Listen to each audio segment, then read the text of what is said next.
Hello and thanks for joining the midweek edition of Journalist Hangouts. I'm Ayodele Uzubakum. Today on the program, federal government tells state governors they will no longer get refund for repairing federal roads.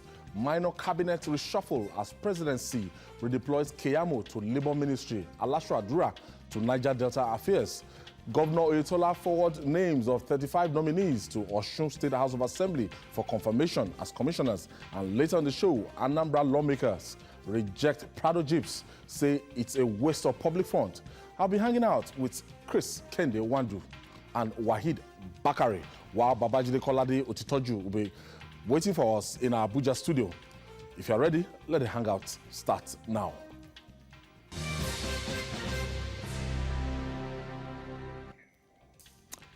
In a skewed federal system of government like ours, power and responsibility sharing may be fluid, and when intentions are misconstrued, a clear-cut line must be drawn. The federal government has told two states to stop fixing roads under its purview. They said it will eventually demand refund of money spent on such ventures. Minister of Works and Housing, Babatunde Raji Fashola, who told members of the House of Representatives this development, said President Muhammadu Buhari gave the directive due to huge amounts claimed by state governors after repairing federal roads in their states. Wahid, let me start from you. I don't know. For me, I'm not comfortable at all with the concept of federal roads. I grew up hearing that kind of aberration, I will put it, that in Lagos State now, the 3rd Mainland Bridge is a federal road, Ikorodu Road, the federal road. There are some areas that have been designated as federal roads across the corridors along 36 states of the Federation. But if you look at the state of those roads now, because the federal government is just in Abuja there, and it's very difficult for the federal government to cater for this road. If you go to some roads in the southeast, particularly, and you go to some roads in the southwest, southeast particularly, the level of dilapidation, the state of dilapidation of those roads, it's something to bother any government. But Raji Fashola is saying that, that some governments have been taking the responsibility of trying to do palliative measures and doing some of those things, but the federal government is not comfortable with the amount they claim at the end of the day from such repairs. So where do we start from? It's quite unfortunate that we have a situation at hand whereby government are now shifting blame. This one belongs to federal, this one belongs to state. But at the end of it all, it is the people that will bear the brunt of government in responsibility, because road construction and maintenance should be part of government responsibility.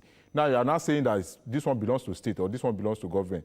Where do we stand? Where do the masses stand in all of this? They are the one that will bear the brunt, because they are the one making use of those roads. Look at most of the roads all over the country. They are terribly bad. People are being robbed in traffic because of bad road. People waste a lot of man hours because of bad road. And you are saying that, so what are we going to benefit from the government? I mean the masses now. If you are not saying that this one is for state, this one is for federal, where do we stand as the people of the country? What is our benefit? Because we cannot continue to bear the brunt of government responsibility. That is what they are not trying to do for the masses. They don't ply this road. They don't ply this road, this bad road. They fly most of the time.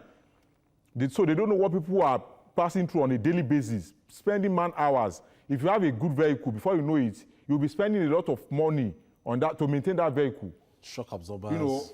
Before you know it, every 3 months, people are changing shock absorbers. They are changing so many things. I know how much I pay to maintain the one that I'm using. So, and some people cannot even maintain their own at all. I saw a woman crying on one of the TV stations the other day that, do you know that I have a vehicle? She was pointing to the road, but I can't bring it out because of this bad road, because it will get spoiled. And I don't have money to maintain it. I don't have money to be buying spare part most of or at all time. Because it has come to a stage whereby you have to change it maybe 2 months or 3 months. What are we going to continue with that? It's quite unfortunate.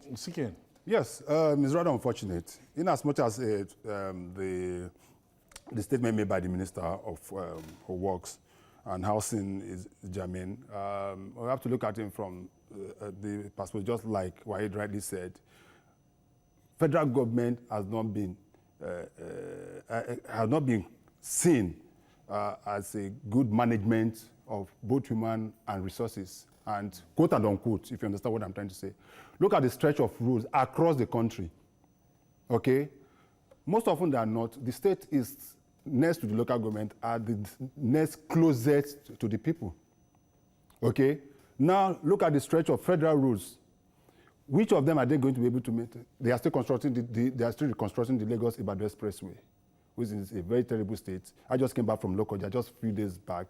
The Abuja, Okene is deteriorating, and this was just a road that was reconstructed some few years back.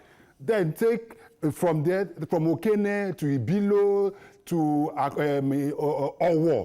Owo, down to Akure, now start coming to Ibadan. Terrible. That's another federal road. Apart from the Abuja Kaduna road, which is now a death trap and kidnapping. Also, that road is very good. Yes. Now, now come to the south is where I'm from. The Onitsha-Enugu road is terrible now. It's a no-go area. Okay. Now, superlative measure is being taken along the Port Harcourt, Enugu, Owerri, Okigwe, Umuahia road. But you come to realize that most of this are just in a terrible state. Come to Lagos. We know what is happening along the Badagry Express.